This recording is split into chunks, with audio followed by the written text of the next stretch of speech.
Hello and welcome to another A Tippling Philosopher video with myself, Jonathan M.S. Pierce. I am really excited to have a nice chat today. Well, I hope it's going to be a nice chat with a member of the channel who's always been very active in supporting the channel and in conversations going on in live chats. And I've had him on a couple of times as well to speak about his experiences as a liberal Christian or as a Christian in general. But I think today we're going to be concentrating on talking about what similarities we have, considering I'm a liberal atheist and he's a liberal Christian. Does that mean that there's meaningful difference? Does it mean that things are actually less different than we might imagine? That our worldviews don't matter all that much when many of our other aspects of our lives align? I don't know. These are questions I'm really interested to get into. So without further ado, let me introduce you to someone who you have, if you've seen all of my videos, you will have seen him a couple of times before. It's Chindi Chimbelu. So let's bring him in for the chat. Hi, Chindi, and welcome. Hello, how are you? I am very good. Thank you very much. Very good Thank you. indeed. Chindi was a little bit late because he was on, he's just doing church as you do on a Sunday. And then I believe had a restaurant meet with the church. And this is actually something I'm going to talk about. So this is quite relevant. So, but you're finally here, Chindi. It's great to see you. Welcome. Thank you. Thank you. Well, for those who won't know your story or know you at all, how have you ended up where you are today? What's a little bit of backstory in a kind of fairly brief synopsis? Yeah, briefly speaking, I was born more in I would say middle class African family. I was born actually in Syracuse, New York, in America. And then my dad and mom met at Syracuse University. They moved back to Zambia when I was about 5 years old.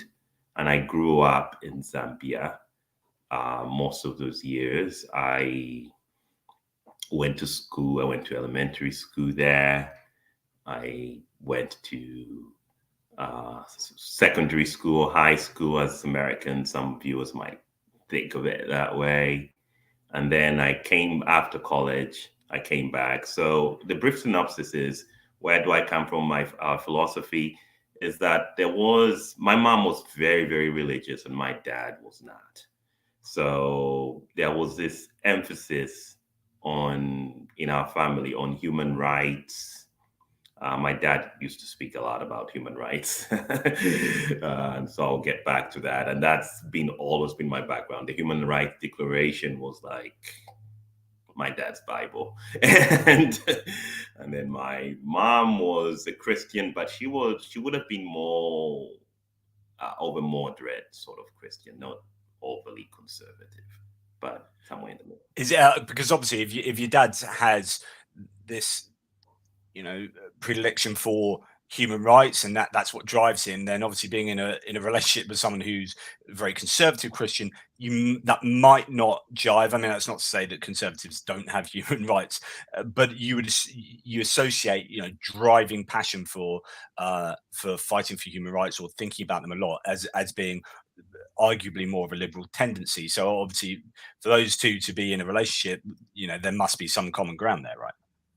Yes, I think what affected it is that our family they are Anglicans. My mom was an Anglican, and most of our family is Anglican. So the Anglican church is very moderate in their views. They're not overly imposing. And even though as a teenager, I got involved with what they call evangelical Pentecostal churches as a teenager, I wasn't, I'm going to be honest, I wasn't 100% into it. I was just doing it because of peer pressure. It was becoming pretty popular in the 1990s in Zambia. This idea of, oh, you've got to be born again. And evangelicals, there was a guy by the name of Navis Mumba, who's still around. He's very famous in Zambia. There were others as well. And So that's really interesting. So I'm going to interrupt. Sorry, I find that fascinating. So you got involved in Pentecostalism, very much born again, maybe even speaking in tongues, lots of those sort of very hands-on type, charismatic church services and whatnot. But you saw that as more of a peer pressure, and you wanting uh, to appease friends and others, perhaps. I don't want to speak for you, but that wasn't you. You didn't feel like that was you. Is that right? that's correct. It wasn't me. It was an image that I wanted to say, some sort of a public image. Like when you meet, I'm not a celebrity, I'm not even close, but if I met a celebrity, I have a private image and I have a public image. And it was sort of a similar situation, which is that I had a very private, a public sort of that public figure of, oh, I'm a Christian, I am born again. There was a lady who was my mom's friend who kind of drew me. She was a pastor, her husband was a pastor. She drew me and she said, hey, come over, let's go do this. So they used to do different things like praying in the mountain, different things. And I would sometimes show up. And I was showing up because I wanted to be part of that community of growth. And I wanted to be part of, it was popular. So in Zambia at the time. So I wanted to be popular as a teenager. It's a really interesting idea, because I think you can transport that idea across to any church around the world.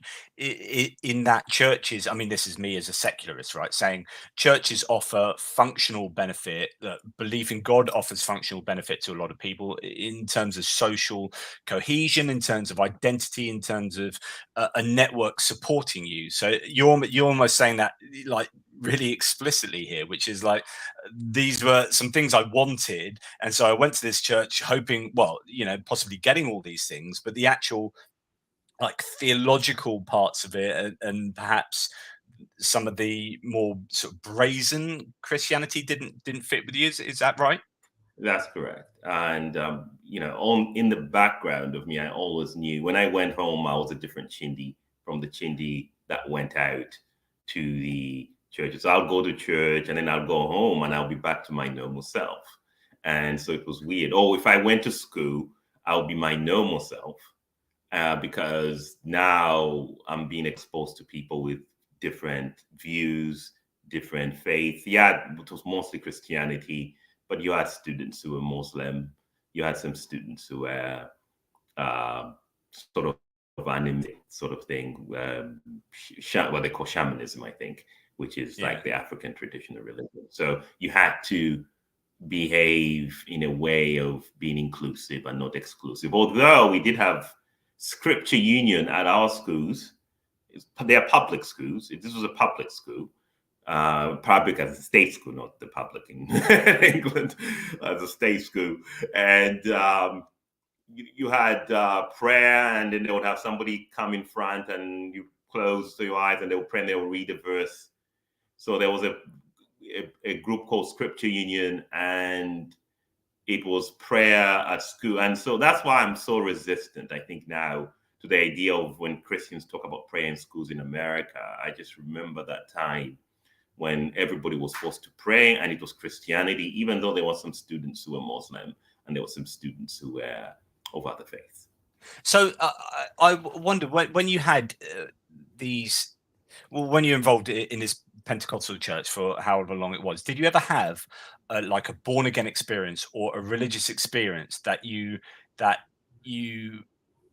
fooled others by claiming you had? Or do you know what I mean? Laying the hands on, or being born again, or feeling the spirit, or speaking in tongues. Did you ever do anything like that and actually go through any kind of form of either self-deception or deception of others?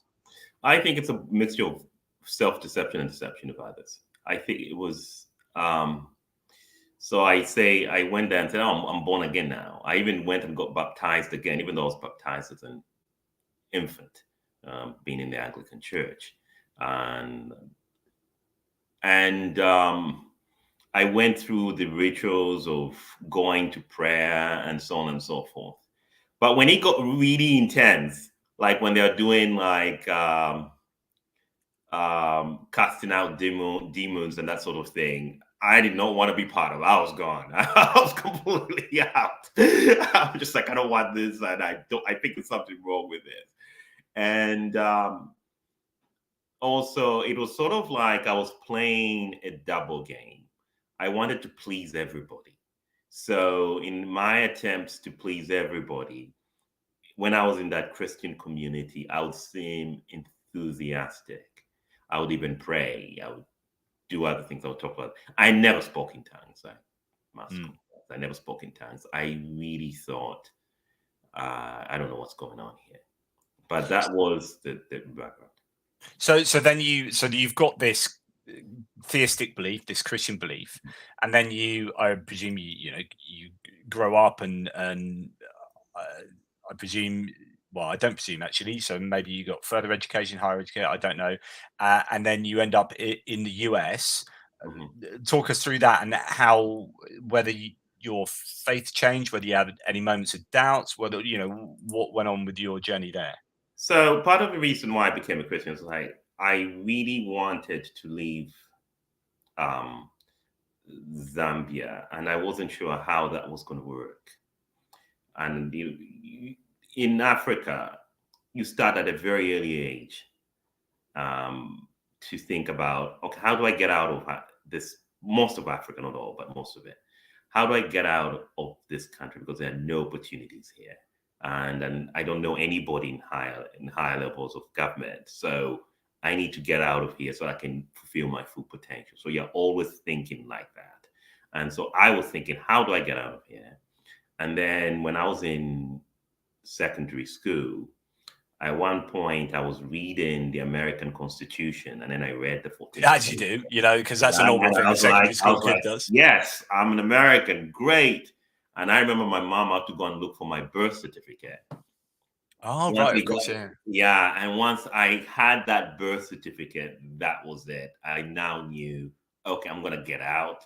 We had to figure out who was gonna help me because my dad at the time was getting really he was ill, so we knew that at least the next 1 to 2 years he was probably going to be dead. So I was thinking, okay, who's going to help me? Because if he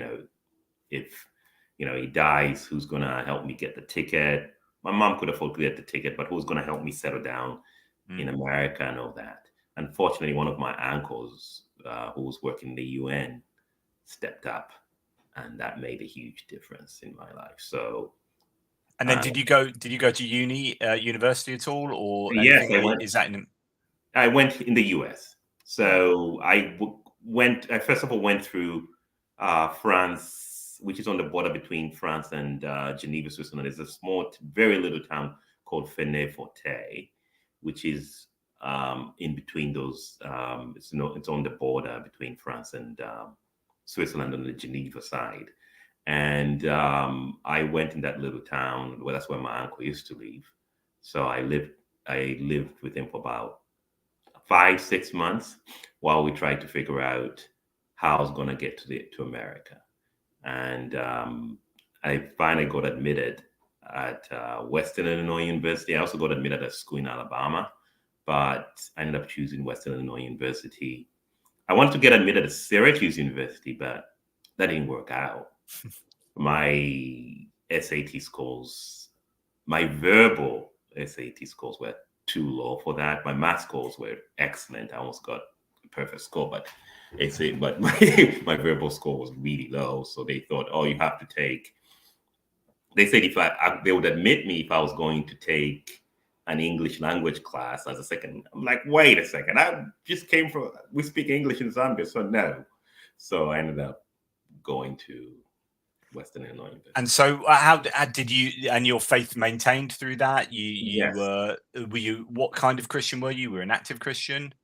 I was active. I was going to when I was in France. I was going to a church in Geneva called the Church of the Nations, which was pretty large. I don't know whether they still exist, but it was very multicultural and had a lot of people from different backgrounds, international. It was also a Pentecostal evangelical church. What made me begin to rethink, and I think I've told this story, was when they had some sort of kind of like a crusade, but it was within, and people showed up. And then they were like, anybody who needs prayer can come up front and pray. So people were just falling down on the floor. So it's like, oh, wow, I want to receive the Holy Spirit. I really do. And I go there, and this lady's praying for me, and she's holding my, and I'm thinking to myself, I'm like, okay. And she's really intense, and I'm so wondering. And then she whispers, she said, do you want to receive the Holy Spirit? You're resisting. Do you want to receive the Holy Spirit? And I'm just thinking to myself, like, what's going on here? And then she pushes me. And that's when I was like, now I stayed down out of politeness. Because I was just like, incredible. So this is one of those moments I was kind of alluding to Yeah. earlier, which is where, wow, so you've got someone that's physically pushing people so they fall over, and then, but of course that's mixed up with their own desires and psychologies, and so it feels like to them that Yeah. they're being, you know, the Holy Spirit is acting through them and whatnot, but you're there going, no, someone's actually pushing my head here. This is Yes, not and cool. I knew that. And from that moment, I thought, maybe this is all nonsense. Maybe this is not true. Because from the beginning when I was young, I did believe that God existed. I did believe in the sense that Christianity was overall good, and it's just a question of seeking your channel. And I think, although I was not over the top person, or if you don't believe in me, you're gonna go that kind. I was not that kind of a person, and that moment just changed me completely. I remember thinking to myself, I can't do this. And I remember talking to my uncle about it. He's now deceased, unfortunately, but I remember saying to my uncle, I did, this lady pushed me, and my uncle was laughing about it. So it's one of those funny things. And yes, and Incredible. So then what you are a Christian now, so what was your journey? What did you have doubts then? Did you say, right, this is just a type of Christianity that's wrong here, but there definitely is something? So when I went to Western Illinois University, I joined an organization called University Bible Fellowship. It was led by a Korean man. Yeah, it was a little bit semi-cultish because of that sense that there was this man who was a leader, and he knows what he's talking about.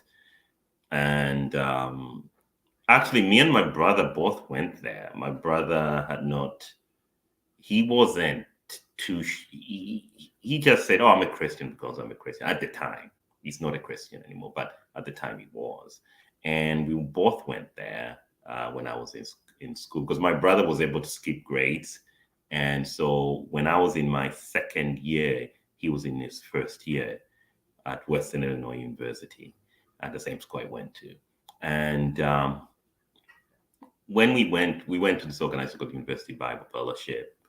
And the people were nice. The leaders were nice. I'm not going to say that they were bad. They were really nice. They were kind. But it was sort of, to an extent, it sounded cultish. It was. It's interesting though, because so many, especially small church organizations, but well, actually no, large ones as well. When you have an organization that is primarily led by a person, by a human being, there's an awful lot of psychology involved. There's an awful lot of gratification that person must be getting, adulation, they are power, all of these things that must be involved, that it then becomes not about the truth of the theology, but about like what's going on psychologically here, and then with the adherents as well, and power structures within that, and all sorts. Yeah, sorry, I interrupted you. No, it's fine. It was really interesting when that happened, because that first 1 to 2 years when I was a member of that University Bible Fellowship, it felt I was already doubting my faith.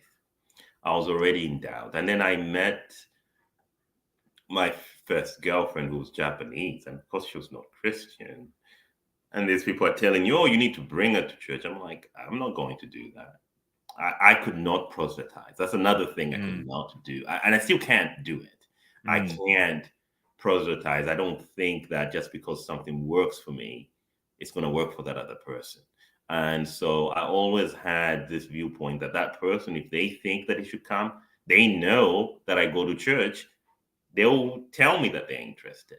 But I don't need to shove the the Bible into them. I don't need to talk about Christianity. So That's a really refreshing idea. And again, I think these things are outflowings of your own personality, right? So if you're not if you're the sort of person who gets a bit embarrassed, I don't mean embarrassed by Christianity, but embarrassed by trying to convince someone. Do you know what I mean? If you have yes. different psyches Mhm, that just don't conform very well to doing certain activities, mhm. you're not going to want to do them. And so you end up picking a church or a belief or a worldview or whatever that aligns with who you are as a core kind of human being. Exactly, exactly. And I think it worked. It worked to for a while. It worked. I even had that good relationship with her, and I think that was the beginning of the my end of Christianity at that point. And I think I thought, okay, now I gotta get out. But I don't like just stop cutting off relationships with people. I'm not that kind of a person. I always, and I'm also not very confrontational. I'm not very direct. I'm not going to go and say, I mean, now I'm a little bit more direct, but at the time I was not. I was very like, let me see how I get out of here without being rude and being um, angry. And an opportunity presented itself when I got a study abroad program, which was, first of all, I went through Canada and Quebec, and that was when I left completely. Because when I went to Quebec, Canada, I was like, thank goodness. And then my ex girlfriend returned to Japan. So I was like, okay, I'm going to go to Japan now. And so I began preparing to go to Japan. And that's how I went to study abroad in Japan. And so how do you get back into Christianity then? I got back into Christianity about now almost 8 years ago. Um, To be honest, I was really in some sort of a crisis. Do you know what? I'm sorry to interrupt, but I was going to say, Mhm. did you get back into Christianity for a theological, rational reason, or did you get back in for a psychological reason? Then you start saying, I was having a bit of a There crisis. was some psychology. I was in a crisis. I had worked. I had a. I went to university, uni, did my bachelor's. Went to SUNY Albany, did my master's. Then the only jobs I got were odd jobs. Like I was working at one point. I was working at a Burger King in a fast food, and then I got a job working at a call center, and I was a customer service rep, which was dealing with basically answering calls about child support and all that. And I was at a crisis. I was like, "What am I doing?" For years, I'm just doing this mediocre. I'm just a customer service rep. I'm in my 30s. I have no career. My friends have careers. They've settled down.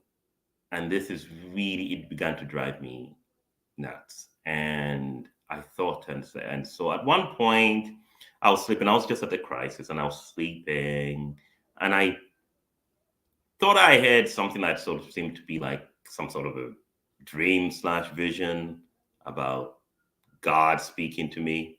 Don't ask me how I concluded that it was a Christian God. I have no idea. But It just so happened it was the God I previously believed in, and then of all the thousands, it was yeah. I have no idea whether it was good, but I felt God was speaking to me. And so I woke up and thought, oh, yeah, I believe in you. Let me go pray. But I was resistant to go back to that evangelical Christianity. So when I went to church, the first church I went back to was the Episcopal church. That's the first church I went back to at the beginning. And even then, I was still resistant because there were a lot of issues that were going on at the time there was a dispute about gay marriage in I America, remember. and I was actively campaigning to for gay marriage to be legalized in America, and so that was an issue. And I continued to do that even as a Christian. I didn't stop. I was not going to stop. Even when I started attending an evangelical church, I continued to do that. So this is the nub of it for me, right? Possibly the nub of our whole conversation. And it is to do with church shopping. I've talked to you about church shopping before, which is the idea that people, and there's there's a growing body of data to support that this is a thing, and it's increasingly a thing actually, where you, as a believer, as a Christian, and I'll use Christianity as the example, but I'm sure it probably happens in other religious scenarios. You'll move to a town, you go to a church, you don't know anyone in town, maybe you move to a new place, and you're like, okay, we're going to go to this church, and that church doesn't accord with who you are, kind of like you've been talking about, like it doesn't agree with who I am, it doesn't politically accord with my political and moral stances on stuff, and so you end up going to another church and maybe another church until you get a church that accords with you, rather than saying, right, I'm at the church, I need to change who I am to fit the church's teachings and the people at the church. And so therefore what you do is you're looking at churches that agree with you, and churches made up of people, which is people that agree with you, nice people that I get on with, the sort of people who are like me, right? So you go to these churches and then you find one that is more suitable for you. But of course, this says nothing about the truth of the church, right? Necessarily. I mean, chicken and the egg, but it doesn't, move in a church, you're moving because it doesn't accord with who you feel you are, or one feels they are, and then you go to this other place and right, that's like me. So you're projecting yourself onto the church and then saying, well, this theology is true, but actually that theology is just a reflection of who you already are, type thing. Do you see where I'm going? Yes, I do see where you're going, and I think what it is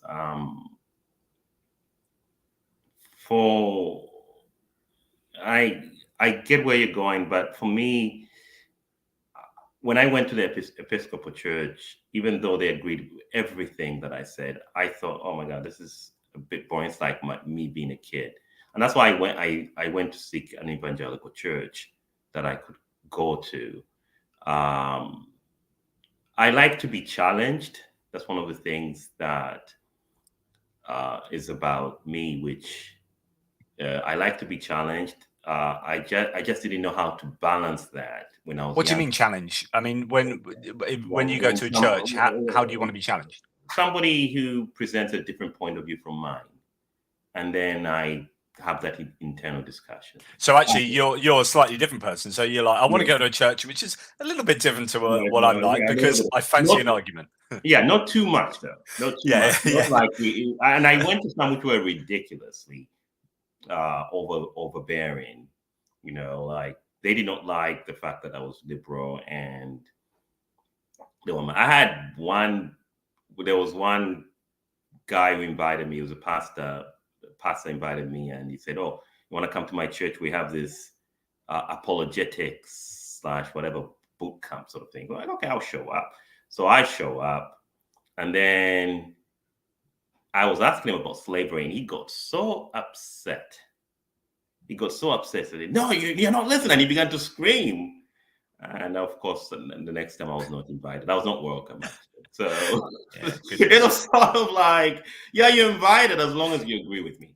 So here's the thing: when someone like that, or any pastor says, I really want you to come to my church, like the cynic in me is thinking, right, what does that person want? Does that person genuinely want, say in your case, Chindi Chimbelu, does that person genuinely want Chindi to be a member of this family, and so that they can receive the truth of the gospel as we understand it, which I think is the actual truth? Or is it like, I need more people in my flock because we need more tithing? Is there a financial thing? Do you know what I mean? Like there must be, or I whatever it may be. What do you think's going on? And I suppose it depends which pastor, and there's going to be different people who have different.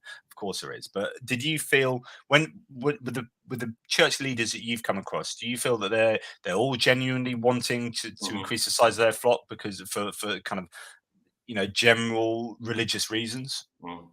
I think that there are a lot of pastors. There's a minority of pastors who genuinely believe in Jesus and believe that they want to bring people and represent Jesus. But the majority of pastors, and it's just my personal view, I haven't done stats, so nobody should ask for statistics here. But from my experience, my anecdotal experience, majority want to control you. They want you to believe in what they believe. Right. They're not trying to have an authentic relationship with you. And I know this based on prior experience before I became a Christian. When there was a lady who invited me to her church, and it was really close to my apartment at the time. And she invited me at the church, and she said, "Oh, you can come over." And so I was like, "Oh, well, I had other reasons, to be honest. I was, in my early 30s. I was like, oh well, she looks cute, she's beautiful, whatever. I'll go to a church and show up. So I show up, and I'm like, oh, at least I can be friendly with her. And what then ends up happening is she introduces me to other people, and they all talk to me, and they're all really nice. And I go there again. And then the third time I was like, look, I'm not interested. I was an atheist. And I was like, I'm not interested. And when I say that I was not interested, and I said, hey, by the way, we could go out and have coffee. It's like I was cut off completely. They stopped communicating with me immediately. And I think they wanted me to say, oh, I've given my life to Christ. Oh, I'm part of your church now. That's what they want. They wanted to see immediate results. And when they didn't get what they wanted, then that's what happened. So years later, when I decided, I said, you know what, I'm going to go back to that church because I was really annoyed about how I was treated. I'm going to go back to that church and I'm going to see how they behave. So I go there. She remembered me. She was surprised. She said, oh, hi, how are you doing? Also, I said, oh, yeah, by the way, I'm now a Christian. Oh, really? That's so like, and I just ignored it. This was like, I was really upset. And then I was like, that's not how, and I kind of made it directly to her, like, that's not how you treat people. That wasn't nice. It's really interesting. Sorry, carry on. Finish. No, so that's what happened. And I just wanted to confront her because I was so upset. And I'm normally not that upset, but I was really upset that time because I felt like I was mistreated. It's really interesting. It's a very subtle difference between, you were talking about the two different approaches, or two approaches there, of the pastor that says, like, I think the difference is I want you to believe what I believe versus I want you to believe the truth. So we've got the truth here, and we really genuinely think this is the truth. I want you to believe this too, so you can access this and you can enjoy this, rather than I believe something and I want you to believe what I believe. And it becomes more about me and you and power of you adhering to and reflecting me rather than sharing in the truth. Do you know what I mean? Yes, I know what you mean. And I do remember a debate. I didn't agree with everything, even when as an atheist, that Christopher Hitchens said. I do remember debating Christopher Hitchens and Frank Turek, and I was watching that debate. And there's a part where Christopher Hitchens says, and I'm paraphrasing, you want to have power over me in this life. That's what you want. And that's, I'm reminded of that statement because that's what it's about. It's about power over another human being. And so the moral rules and everything is about control. It's not about them. They want you to do that. It's not, they're saying Jesus or God, but it's they themselves. Yeah. It's codifying their own moral proclamations in the Bible or in God, and like validating it through God. Yeah, God wants you to do this, but I want you to do it. Gays are bad, or slavery's bad, or slavery's good, or gays are good, or money's good, or money's bad, greed, and it's like whatever I believe, I'm just gonna use the Bible to justify that and throw that on you. Yeah, Well, at least that's my cynical view. and it's funny because I see that even today in the evangelical church I go to, yes, they love me and they're very kind, and that's why I go there. They are more moderate. They have a mixture. They have some conservatives, but they also have a number of moderately liberal people there. And so the politics is they're a little bit more apolitical, but they find a way to balance both sides in a way that other evangelical churches have failed to do. However, one of the experiences I have is since my early years in college, since the time I dated my ex-girlfriend who's Japanese, I've not been into the dating world. I'm just not into it. I I stay out of it, and once in a while, like the lady I was talking about, but I stay out of it. And that's just me. That's just how I perceive my life. And they don't understand that. And now that I'm in my 40s, they're thinking to themselves, oh, why are you not dating anybody? Hey, we can introduce you to somebody. Hey, there's this person. And I'm like, I'm not looking to date anybody. And later on, if they're Christian, they better be liberal, because if they're conservative, we're probably not going to agree on anything. Well, this is again, this is the other nub of it, which is like the difference between you and I. And I don't know you that well, Chindi, but I imagine we'd probably get on pretty well, and we'd go out for coffee, and there'd be no problem. You believe you've got a different worldview to me, but actually, the important stuff for me, and I've changed my views on this a little bit. So maybe 10 years ago, I would have been, you're a Christian. I've got to disavow you of your Christianity or disabuse you of Christianity because that's wrong. And I just see it as wrong. And like, I don't like people having wrong opinions. But now I've kind of morphed to a bit of like, I don't mind if what you believe is wrong as according to my worldview. What I mind is if you are morally problematic as a human. So what matters, and I think mattering is a great word here.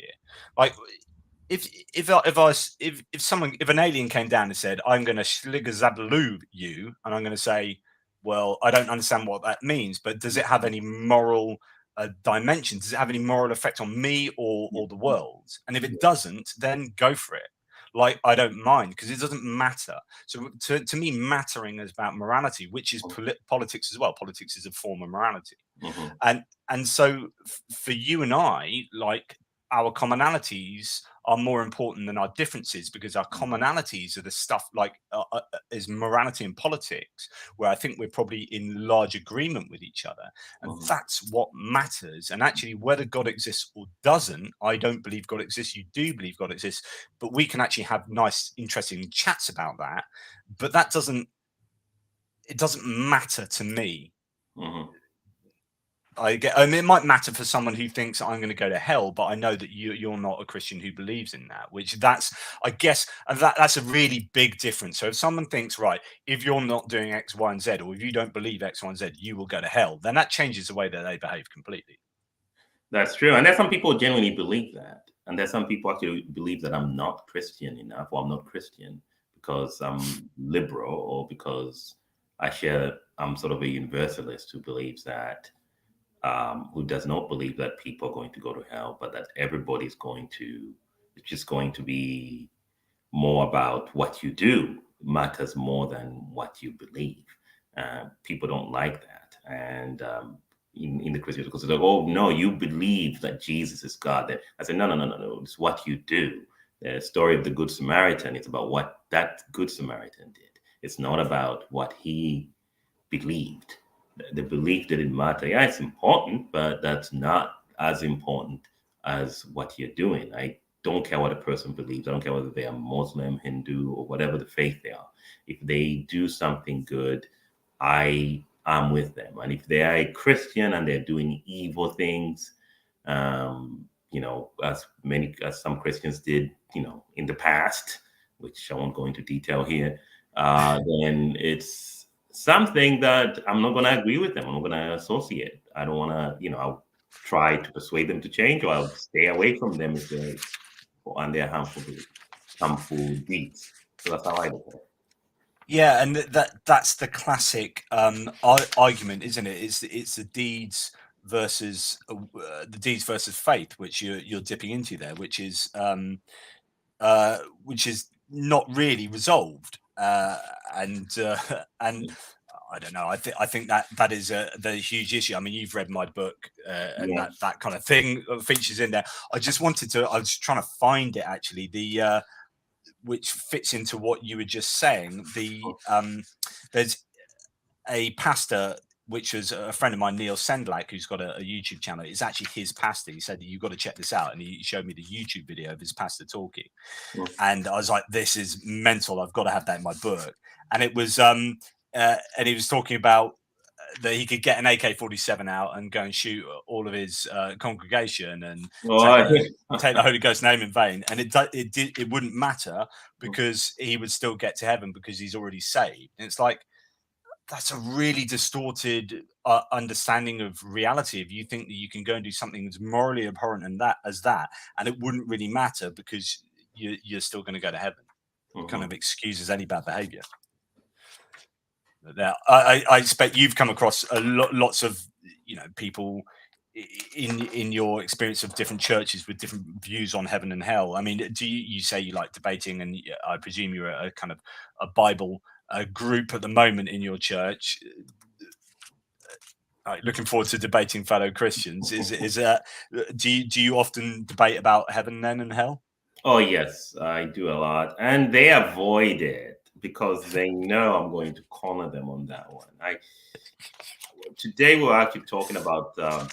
It was very interesting because today I was talking about proselytizing, because they were talking about that, and they were like, "You need to talk about Jesus to other people. Doesn't it hurt you that other people are not Christian and they don't have this salvation of Christ?" And I said, I don't like speaking in that way. I just don't, because that assumes that I know better than that other person. And I thought that, we're supposed to be humble about these things. And this idea that I know better than you do. And so it's the same thing with heaven and hell. I do confront them on that. So when I confronted the proselytizing thing today when we were speaking about it, and we debated it a lot, even when we're eating, we're talking about it. I said, I don't like the idea that I'm saved and you're not, because everybody believes that they are right and that other people are wrong. And that approach can create a lot of problems, especially if you believe that you're absolutely right and other people are absolutely wrong. And I think that's the approach you're taking here by saying, oh, people who don't believe in Christ are absolutely wrong. And I don't see it that way. I just don't. I think I do entertain the possibility that it could be wrong. And I do entertain the possibility that they could be right. And so when I meet somebody, I want to learn from them. I want to develop, if they are a nice person, I might develop an authentic relationship with them. But I am not going to, oh, Jesus did this for me. It's for me. It has nothing to do with that person. That what works for me doesn't mean it's going to work for another person. It may work for me, but they get into it. It didn't work for my brother. My brother is, he's gay, and it didn't work for him. And so he did not. He left Christianity a long time ago, and he doesn't regret it, and he's very happy. For me to say, oh, I feel sorry for my brother because he's not Christian, that'd be a little bit ridiculous. I want my brother to be happy, whatever he does. I want you, Jonathan, to be happy, whatever you do. I don't care if a person is a non-believer or a believer. I just want us to get along and get on with life. And I also talked a lot about the human rights, Human Rights Declaration. I think it's Article 18, which talks about beliefs and other faiths and making sure that we can all get along. And I say, what do you think about that? So for you, only Christians are going to enter the kingdom of God. That doesn't add up to me. That's not what I believe. I believe that the God that exists, in my view, is a God who would be universally accommodating to everybody. He's not a narcissist. I also asked him about worshiping God. I said, okay, what about worshiping? Because they always say he wants us to worship him. I said, so he's a narcissist then. That's what you're saying. Because he wants to be worshipped. Because I don't care. I would never make a gadget to worship me. Like, I just wouldn't. Like, I don't know. Like, I make a gadget or a robot and he worships it, praise Chindi. I just wouldn't do it. And so I don't know. Like, well, he's supposed to worship. So they try to redefine worship and say worship is everything we do, work and everything else. But yet, then that means everybody's worshiping God, and we might as well not talk about bringing people to Christ. So. I mean, yeah, of course, I'd massively agree with you. And by the way, I put thank you, Frodo Carlson, for becoming a member of the channel. Really appreciate that. Thank you. Big up to you. So yeah, I think I mentioned this in my book. Why would you want praise? Why would you? Because especially if you believe in this idea that God is ontologically perfect in every way. So if God is perfect, then God would have no needs or no wants. I mean, we can talk about why God would create anything at all if he's perfect and has no needs and wants and no lacking. But certainly with regard to creating humans, that appears one of the main facets of this humanity that you've created is their propensity to worship you and what just as you're right, it just seems incredibly narcissistic and odd that God would want that. But yeah, what do they say? Yeah, they changed it. They tried to redefine worship. So they tried to say, "Oh, worship is doing when I go to work, I'm worshiping. When I wash dishes, I'm like, come on, guys, like, they're like, come on." So they tried to redefine worship because I was like, it sounds narcissistic to me. Like, I believe, like, no, it just sounds narcissistic. And also, why would you do that? Like, if I went to a 5-year-old and he says, I don't believe in you, Chindi, or I don't believe you, I don't care. Like, I'll be like, oh, good. Have a good time, young man or young kid. And that's it. I move on with my life. I'm not going to be like, oh my God, I'm so mad at me. No, like, that wouldn't make sense. So if God is way more above us, he's way more intelligent than us, I don't think he cares whether we believe in him or not. I think he's more about what we do, whether we are harming other human beings or that's what it's about. And I know, and they hate that when I say, "Oh, what do we do?" No, we're not saved by what we do. We're saved by, grace of Jesus. I'm like, yeah, but you're saying that, but what you do really matters. And the book of James talks about that. So I don't know where you're getting these things from. So yeah, we argue a lot about that and we debate a lot. But have you ever changed anyone's mind? Have you ever seen anyone morph slightly to your point of view in some of these debates that you have in church? I've had some young people, especially younger ones, especially, will come aside and say, "Don't tell anybody." There's one kid who literally left the faith, is now agnostic. I actually referred him to your channel. I hope you signs up. Probably watching. No, yeah, Chindi, go Chindi. Like I told him, I was like, it's like, oh, he's like, I like what you say. And he became agnostic, but he said that's why he can't believe in God anymore, because he says he doesn't know how I do it, because there's some sort of cognitive dissonance going on. He's a smart kid. He's 22, 23.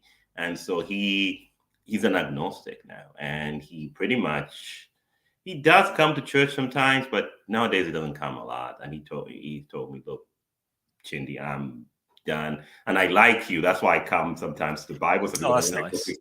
Because you got to challenge people. So yeah, there's some, especially younger ones, who have doubts, and then there's some older ones who adjust their political beliefs slightly, or from right more to the left, because of the arguments that I'm making, which is like, okay, this doesn't add up.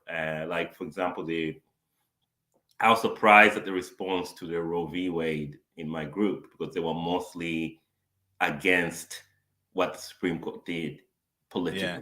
Because they were like, we shouldn't force people, we shouldn't be forcing our faith on other people. So they become more liberal in a way that they don't want to force their beliefs on other people. They still believe that they still have their beliefs, they're still strongly Christians, but they don't want to impose what they believe on other people. So what is it that keeps your belief? What have you ever Have you ever done a bit of a self-reflection, self-analysis, and wondered whether it's psychological aspects that are maintaining your belief, or are they really strongly rational ideas that are keeping you locked in? I would say for me, it's mostly psychological, Yeah.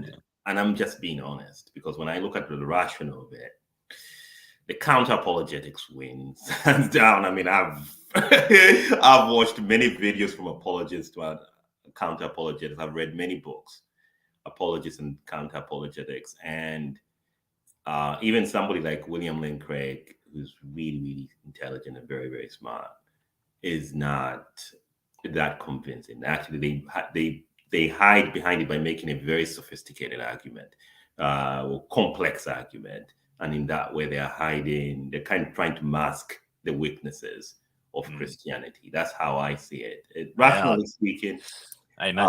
it doesn't make sense. But psychological, it's really good.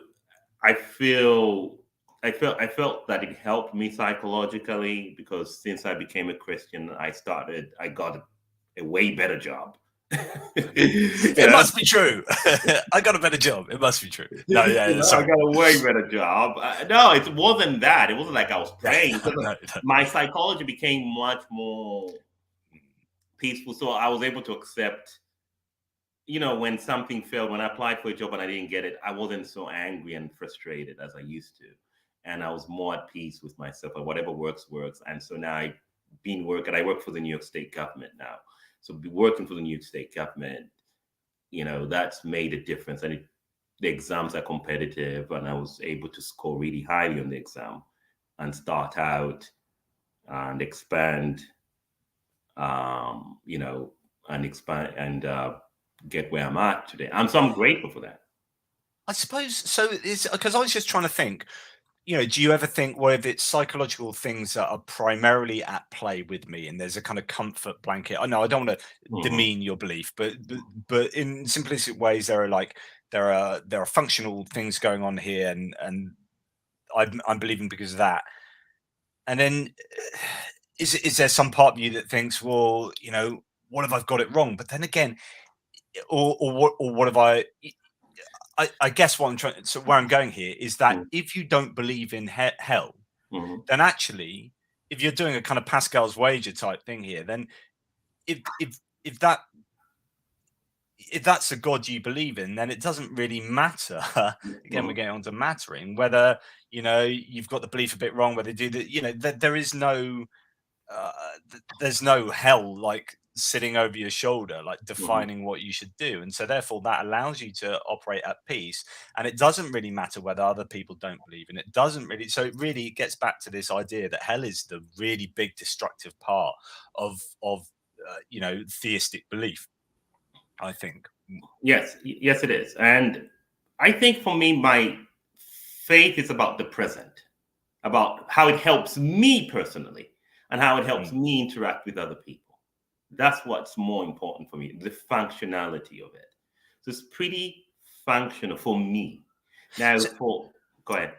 well, I was just going to say, for you, it sounds like, and this is the same for me, which is what drives us is what the world that what is the kind of world we want Exactly. to exist and therefore to live in, and for our friends and family to exist in. What is the kind of world which is the most beneficial for humanity or for all life? Mm.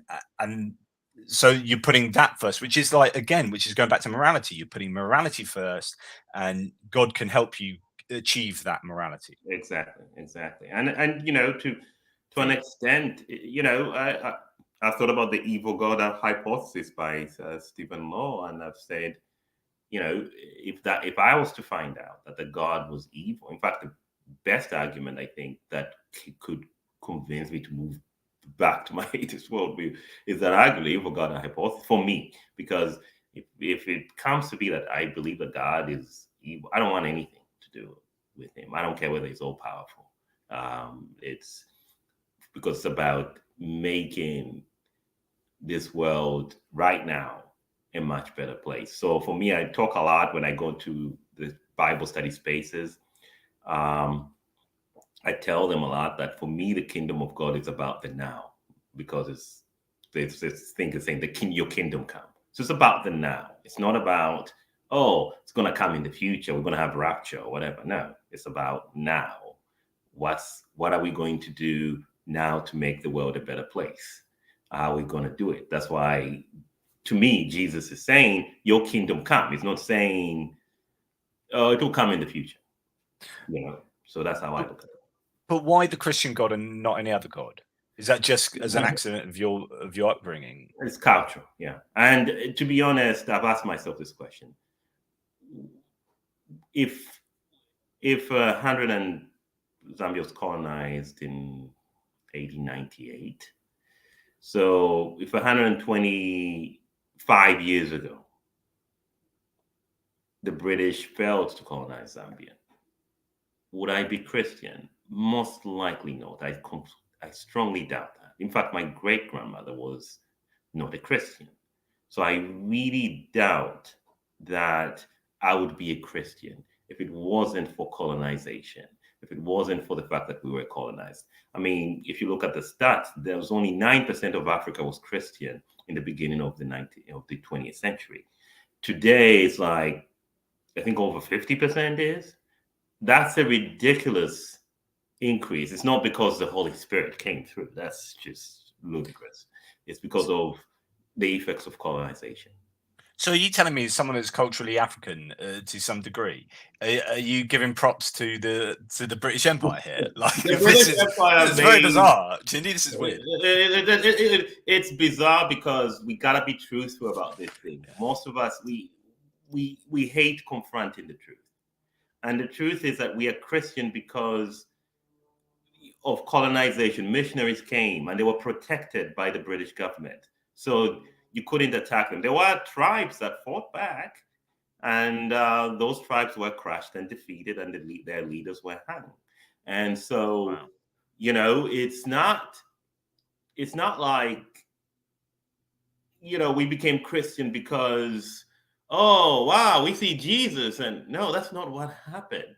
And we need to be realistic about that. Now, change is very difficult to make. Once you become part of a society and you become a Christian, it's very, very difficult to change and then go back to being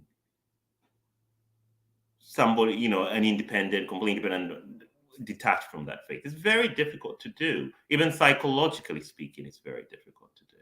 And I think that's what I believe. I do look at my brother and say, you're a very strong person. But part of the reason that my brother is so strongly not Christian is because of, most Christians' views on sexuality. That's probably helped in driving him away.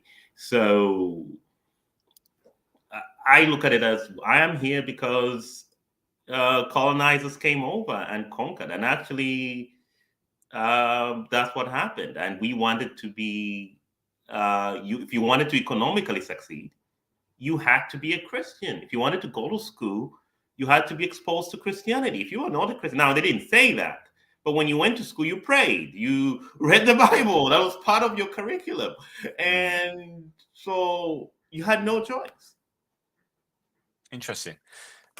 So what for you? I mean, I know you've said that psychologically speaking, there's a lot that's going on there that is causally determining your worldview. But if you could pick the strongest argument for theism and the strongest argument for atheism, what would they be? Yeah, that's a good question. So for theism, the strongest argument, I think it's what some apologists use this to. It's who gets to enforce the morality, the human rights that we are looking for. So the Human Rights Declaration, for example, who would be the person who enforces it and why? Why should they enforce that? What gives them the right to do that? And in a sense, I'm not sure I understand you. God, in the sense of morality, where do our morals come from? how do we impose, how do we make sure that why should we impose on morality? So let's take, for example, female genital mutilation. We all view it as liberals as wrong, absolutely wrong, evil, vile. Why do we get to decide that it's wrong? How did we come to that point? And where do our morals come from? And that's a very difficult question. Of course, atheists and Christians have the same problem, but not just Christians, but Muslims, they would say that the moral arbiter in this situation would be God. I think that's the best argument for Christianity. Is it a knockout blow? I don't think so. There are counters that can be made, but it is the best argument, I think, in Christianity. So some form of the moral argument, which is that God would ground morality as this moral arbiter. Yeah, obviously I'd have issues with that, but we won't go down we won't do a counter apologetics hour now. But yeah, and I guess like for some people, I think morality is easier with God. I've talked about this quite a bit recently, which is that some people don't want to go through the difficulty of trying to work out how morality works, whether there is a morality, whether it's objective, subjective, and then you can go into lots of technical terms in moral philosophy and cognitivism, non-cognitivism, all this kind of stuff, right? But some people just want to go to church, get told what to think or what is good, what is bad, and say, and that's come from the Bible, and it's codified in the Bible, job done. And then you go off after the Sunday and you're right, I know what's right and wrong. That's really easy. Whereas whether you're an atheist, you're like, right, let's go down a pub and let's argue for like 2 hours about how this is right and wrong, and then get ourselves in a twist and end up still disagreeing with each other. So although I disagree with the moral argument, I can understand why it is intuitively attractive. It's persuasive to a lot of Christians. I personally do see the weaknesses of it, but I think it's the strongest argument for most Christians. I think the other arguments about Kalam, cosmological argument, those arguments like the first mover and that kind of, those arguments don't add up, because the first mover could be anything. It can be anyone or anything. So that doesn't add up. You're just making a problem more complex. That's my personal view. I've tried to read into the Kalam cosmological. I've been trying to read into it. Maybe I'll learn something new about it, but that's my. I can suggest a book you can read. Called "Did God?" I've fractured my elbow last week, and it's difficult to twist my arm. Did God create the universe from nothing? That is a fantastic book on the Kalam, Chindi. I think you would love it. Yeah. I would have to buy the book, and I'll buy it. And I'll read it. Good on you, mate. Yeah, very. I'll have to see what the Kalam. I'm pretty sure you Stillman the Kalam cosmological order in your book. I'm pretty sure you do that. You do a good job of doing that in your book, in the book I read last time. But so because one of the things that sets me off about apologetics is they don't steelman arguments. Sometimes they strawman the arguments rather than steelman the arguments of their opponents. And it's important to steelman those arguments. That's what I loved about your book, is that you are steelman. You are actually saying what Christians say. You are not strawmanning the arguments and making them look bad, sort of thing. Oh, thank you. Yeah. Now on to the strongest atheistic argument. What would you think that is? What's the one that keeps you up at night going, yeah, that is. You know what keeps me up at night? The one I previously just said. How come that when you go into India, for example, majority of people are Hindu? How come, in other words, did we create God? We created God in our image. That argument keeps me sometimes sleepless at night. Like, I am creating this God in a way, and it sounds like that when you look at my life too, as a liberal Christian. Well, this is a theme that we've had going on from this whole talk, which is that actually God is a projection of yourself. Exactly. Right? That is kind of what I've been saying with the church shopping and all of this, and that's what I would present is happening with you, not just you, but kind of any believer. But yeah. Exactly. And I think Christianity the fact that when you go to the Muslim part of the countries, they're mostly Muslim. And same thing, you don't have, you can divide religion according to geography. You could, Mm, I can guess what someone's faith is by what country. Most likely, I'll be 80-90% of the time, I'll be right. mm. And that is the part that causes me sleepless nights all the I, time. do you know what? I know I've included a bunch of those arguments in here, the arguments from the accident of geography and history, like exactly those arguments. But the more I think about it, actually, the more I think you're right. I think they are incredibly strong arguments because I can't get, if I was a Christian, I couldn't get around the fact that God would allow people's it goes back to this, is it about faith or deeds, which is, you can get around a problem by saying it's about deeds, right? It's Mm, about the works that you do, it's about the moral activity that you do, because it doesn't matter what faith you are then. And that's that kind of universalist approach. I think it's the only way you can answer this, mm, because it because if the world is full of people that are believing things because of where they were born, and that was an accident of history and geography, and they don't believe things because of rationality going on there, because of the arguments for, they haven't assessed all the arguments and said, right, I'm going to go for this one, then I think that is a really strong argument. I can't see how God would allow that to be, unless belief doesn't actually mean anything. mm. Yeah. Yeah. Right. And I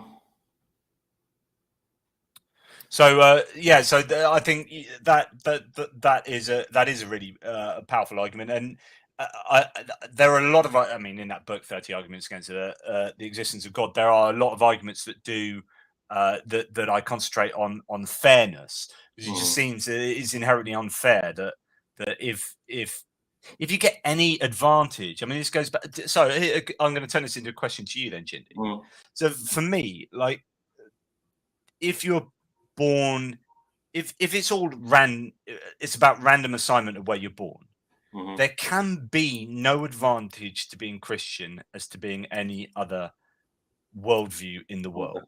So Exactly. the question to you is, does being Christian convey an advantage to you or anyone who's Christian? I think it conveys an advantage to me as a person. Now, other people can't speak on behalf of them because we can't know the psychoanalysis. You got to know the psychology of a person. But for me, it does, because in a sense, it's helped me navigate the world the way I do today, and it's helped me relate to people of different backgrounds. I mean, being able to deal with people who, in America here, we have people who are conservative. We have a lot of conservatives in America compared to most of Europe, or even compared to the UK. And you have to learn to deal with someone who is conservative. You have to learn to deal with someone who has a different point of view. And I think Christianity has helped me do that. You gotta, you know, Do, that's how do I you, think. do you think you could have been the person you are now Hmm. with just another religion? I mean, is it only Christianity that could have done that? Another religion, possibly, but I would have had to have been brought up, I think, psychologically. I think there's Right. benefit in having some sort of framework on which you judge the world as a young person that you're brought up in, and using that framework when you grow older as a way to navigate the world. I think there's a lot of advantages in doing that, compared to trying to create a new framework of your own and then start afresh. Now, I'm not saying that that doesn't work, but that's much more difficult to do. Mm. Well, yeah, it goes back to this idea that trying to work out morality starting from scratch is a lot more difficult Mhm. than being handed a moral book, if you like, with all the instructions in it, saying, "Yeah, there it is. There, go for it." Yeah, Mhm. okay. Yeah, no, I do get that. So really interesting. So as we sort of meander to the end here, Chidi, Mhm. uh, is there are there any, you talked about that argument keeping you up at night. Are there any other sort of worries you have about your faith, worries you have about faith in general, about or lack of faith, any kind of religious issues that you or interfaith issues that you see going on in society? What gets your goat going at the moment? I think I'm very worried about the development of the increase in Christian nationalism in America. That's been worrying me quite a bit because that could tip most people to leave the faith. Because if you see how when Christians behave badly, people then can question whether this is true or whether it can work for them much more. And I think could be an advantage. It's good for you, but for me, it's just sort of like, okay, now more people are going to run away. But then, but going back to your kind of universalism, does it matter if more people run away?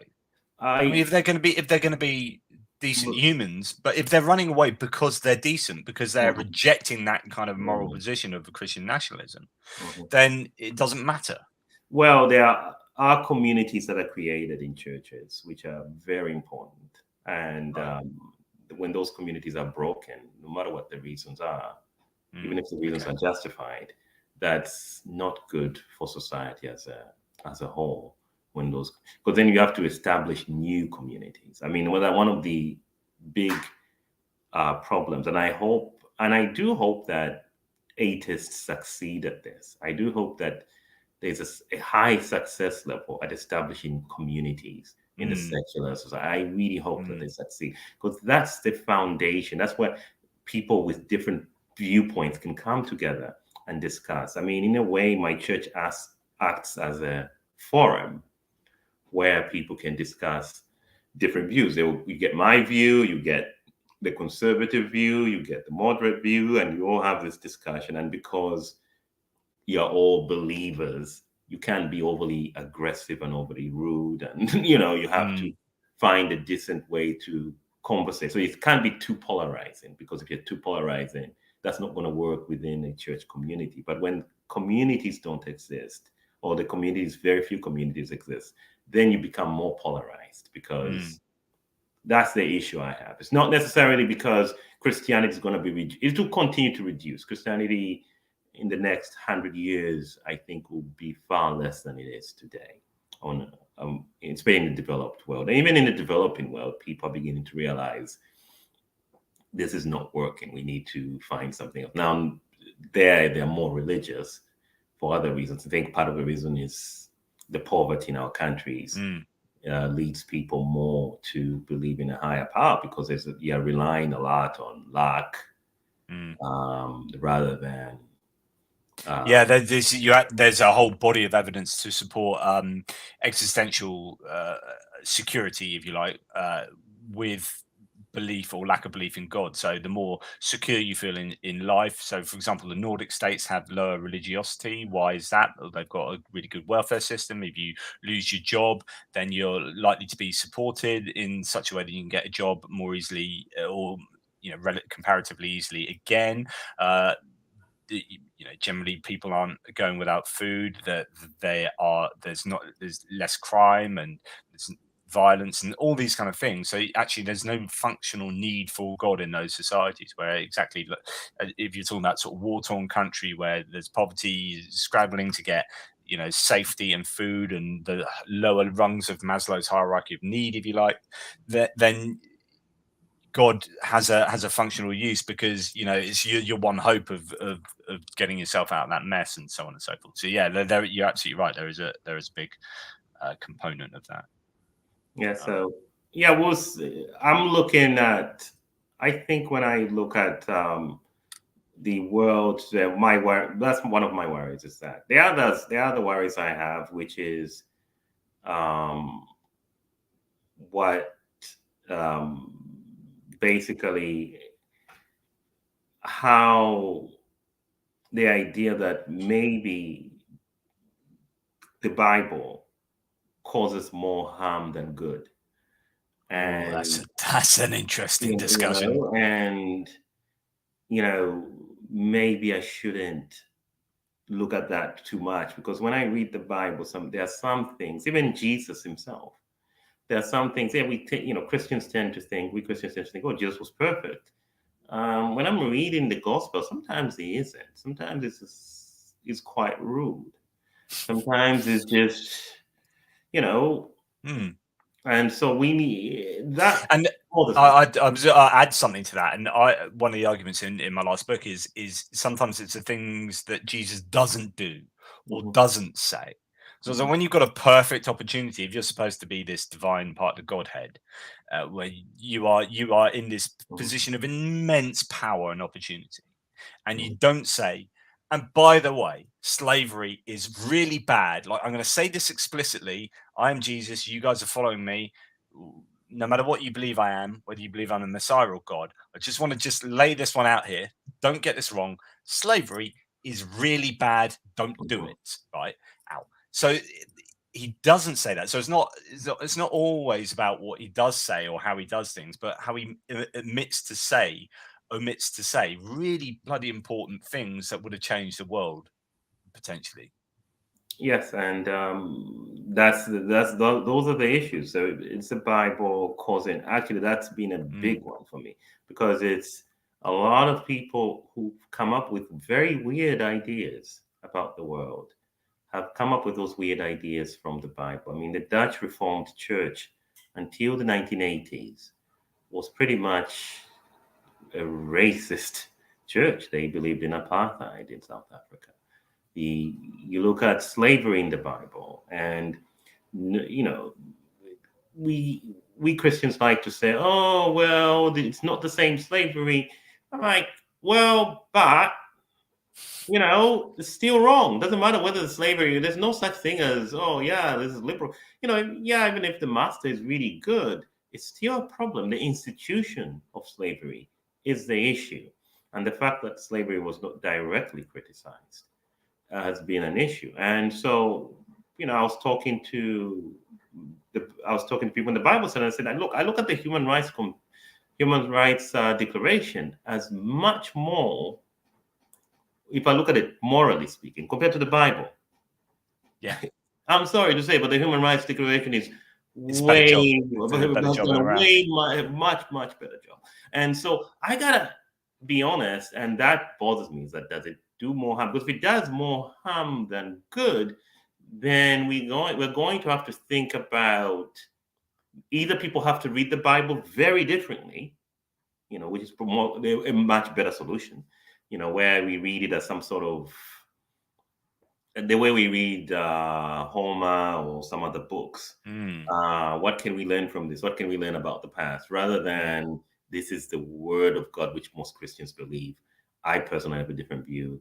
It shows as a human document, but that's the part that bothers me, because the Bible has a lot of authority in Christianity. In fact, in most churches, will say that's their only authority. It's the Bible, it's Scripture, and and of course, but they'll read out of that what they, again, is projecting exactly, themselves exactly, through the Bible onto their exactly. congregation.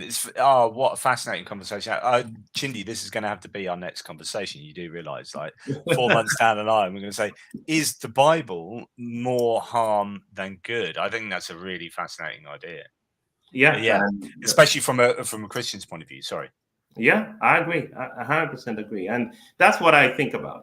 That does cause me. That's a huge Mm, issue, because if it does more harm than good, then we are going to need to we're going to have to figure out how we re, re, uh, reallocate it somewhere else. We put it mm, somewhere else, because rethinking the Bible, and that's been one of my issues. Is when I read a lot of verses in the Bible, the genocides in the Old Testament, it just doesn't add up. Unfortunately, I read it differently as a liberal Christian, but mm, I can imagine being a conservative Christian, and then you read that, oh, the Bible is the Word of God and it's perfect, it's inerrant, and then you read the genocide. So the genocide against the Canaanites is okay? No, it's not okay. It's not okay to kill children. It doesn't matter what they did. It doesn't matter whether they were worshiping idols. nobody should get killed for doing that. Or for, no. Again, it comes back to the accident, but it comes back to the accident of birth. If they were born into that culture where that was what they did, then what choice did they have to? So, again, it comes back to these same sort of arguments. I with slavery, I wrote a feature article on slavery for Only Sky, where I said that I'm at a point where and no offense, because I'm going to be pretty harsh on the Bible here, but I will dismiss the Bible on slavery alone. Like, slavery is such an important big thing, right? And it's so easy to get it right. It's really very easy to say, don't treat other human beings as less than human beings, right? Don't do slavery. I mean, it's a really simple rule. Just don't do slavery. And if the Bible couldn't get that right, and not only that, but then went on for like the next 1,900 out of the next 2,000 years, getting that wrong, and the Bible being used, whether rightly or wrongly, it doesn't matter, but being used to justify slavery. And then God said, I'm going to use this as my primary source of revelation. And for 1,900 last 2,000 years, it's been used to justify slavery. Then that is an awful revelation, and it's really suboptimal. And I will dismiss the book on that alone. Like, it's failed, and so therefore I refuse to take it, seriously. I mean, I write books on it and stuff, but I when I wrote that feature article, I was like, I really have come to the conclusion that it's really got slavery wrong here, and I'm going to dismiss it on that basis. Sorry. No, I 100%, I agree with you. I understand where you're coming from, and I totally get it. And my brother dismisses the Bible like that too. It's like, for me, I feel like it's the things you can learn from it, but it's looking at it. I have to be honest and say, hey, we need to ask us: is it causing more harm? Is it causing more harm than good? We need to ask ourselves that question, and I think, especially in the Christian faith, Christians need to ask themselves that question, because it's time for people to rethink, just like in the past when during the Reformation, people were rethinking how the church should work. I think people need to rethink this.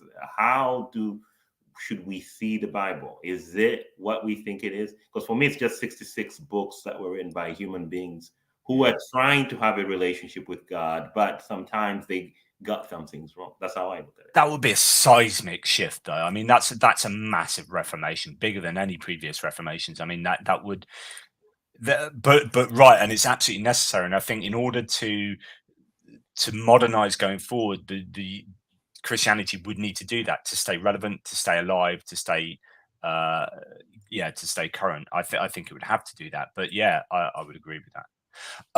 Chindi, I am going to have to call time on us for the moment. I've so enjoyed this, mate. Really nice, relaxed conversation. I hope people who have watched this, I know Sunday afternoon is probably not prime YouTube time for the audience, but people will watch it eventually, and hopefully you get something out of this. Is there any final things you want to say?